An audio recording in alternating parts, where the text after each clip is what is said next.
అధికార పక్షం దృష్టిలో సక్సెస్, ప్రతిపక్షం దృష్టిలో కష్టం.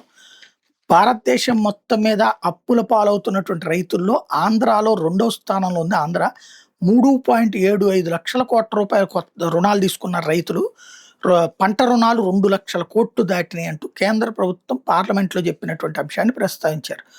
50% రైతు కుటుంబాలకు రుణ సదుపాయం ఉంది. గతేడాది డిసెంబర్ నాటికి ఆంధ్రప్రదేశ్ రైతుల వ్యవసాయ రుణ బకాయిలు 3,75,254 కోట్లు అయితే ఇందులో పంట రుణ బకాయిలు 2,01,544 ఉన్నాయి.